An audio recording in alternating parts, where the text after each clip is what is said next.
that was. Oh, they didn't see. But they might have just.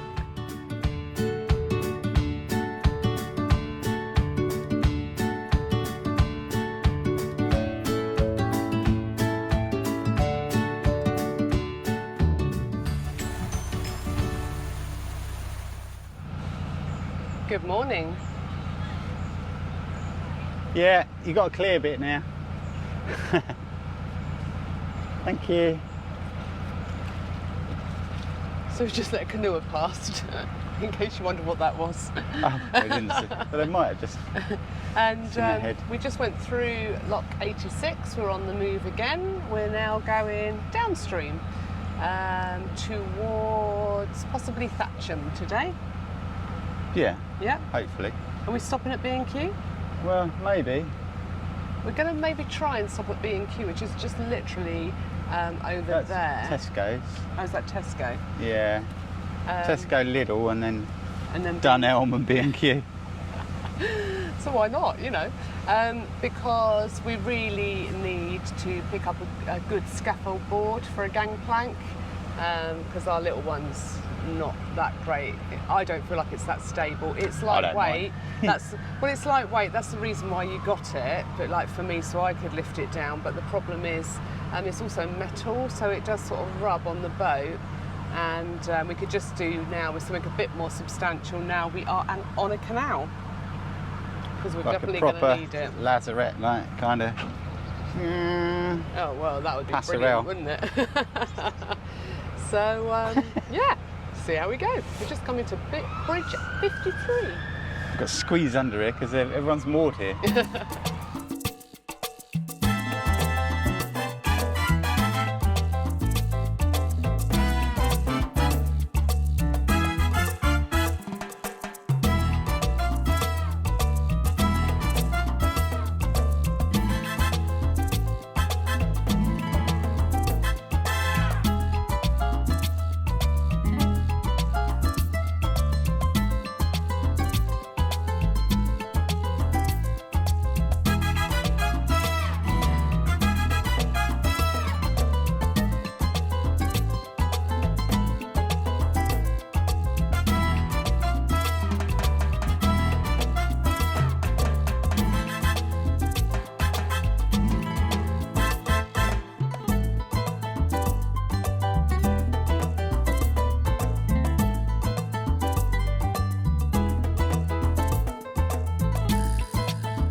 So unfortunately there was no moorings at B&Q.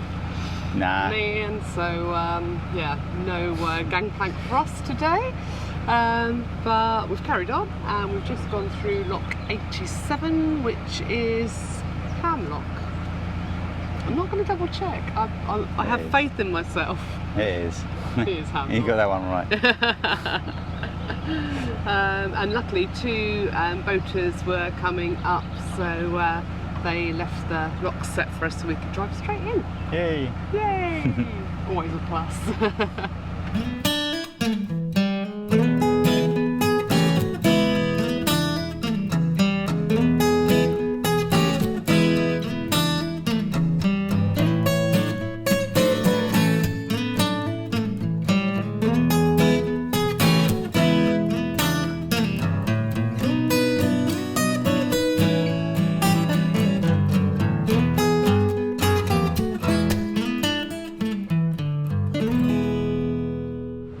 Went past a little narrow boat and Richard said, oh, that's not tied up too well, and then we realised the back rope had come off.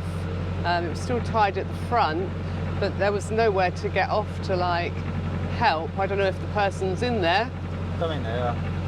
But yeah, luckily the front is still tied, but he's going to come back to discover. Not too bad, look. Oh, it is swinging back in now. I don't know if you can see it.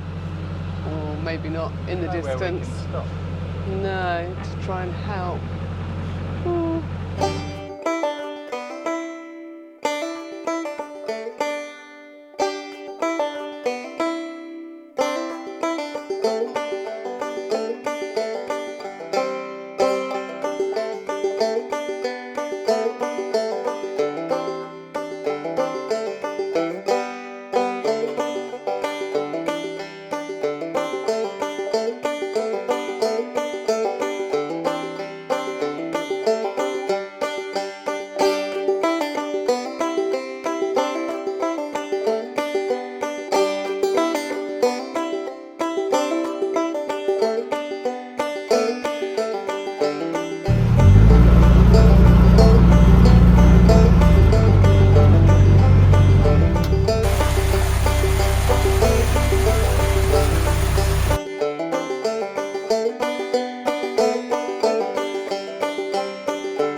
went through lock. I'm gonna have to look this one up. But anyway, I brought the boat into the lock. All fine. That was okay. You thought I was going to hit it, and I Yeah, didn't. you missed that. I don't know how you missed that. A lady on the bank said, "Oh, you did really well there," and I was like, "That was pure fluke." And then because I was then in the boat, Richard said, "Oh, go on, take it out of the lock." I was like, "But that means I've got to drive and I've got to moor," and I'm not very good at mooring. And he said, "That's all right. Just stop it under the bridge. That bridge there that we've just gone past." There's a moor in there. Oh, there was a mooring there. Nice bit to land against. Problem is, being short as I am, Richard's only got 2 inches on me. I walked over that side to see if I could see the mooring, and then Richard was going, "Turn the steering wheel." The boat's going like this, sideways down the canal. But all said and done, I moored the boat under the bridge. You did. I think it's sort of self-moored. Yeah, sort of slight angle. I think that's called a crash to stop. Yeah. But Richard's back on board and I did it. I made it, yeah, otherwise I was just going to walk down here. Yeah, I thought that would win in my book. Well, it didn't sink. No. It didn't need any touch-up paint. So that's not too bad.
Widebeam lock, which is getting attacked by bugs. Yeah.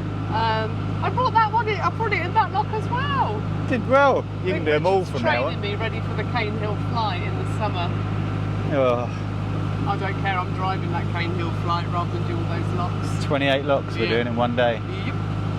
And quite ironically, there was a little narrowboat called Chaos coming up. We've been really lucky today actually, there's quite a few boats coming up, so we haven't had to do both ways, have we? No, we've been pretty good on the locks. It's funny that the boat was called Chaos because as the paddles were open and I was going down in the lock, his boat was getting sort of sucked. He got sucked into the lock gates, wasn't he? So Richard, super instructor as he is now, went running to his rescue. We got it out of the way. Got it out of the way and sorted him all out, bless him. Tied him back up. Yeah.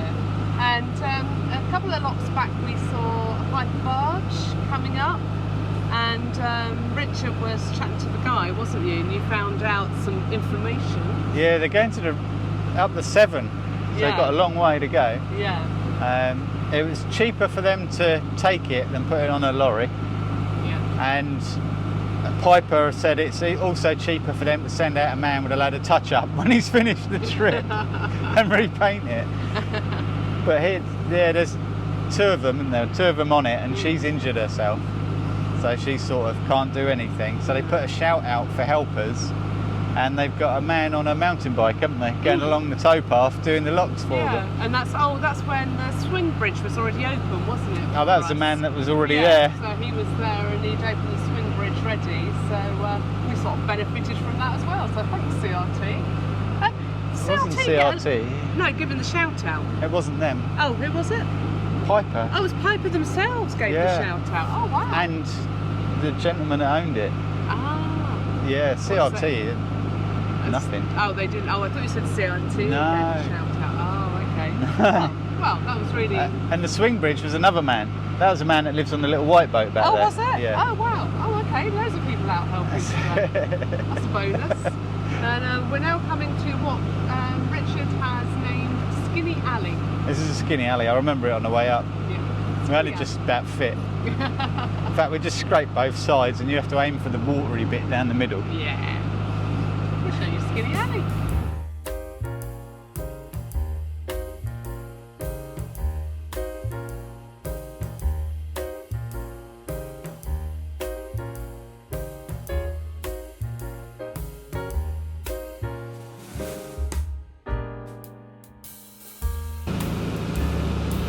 The daft thing is, there's another 3 foot that way, and there's probably another 6 foot this way.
So we're moored up.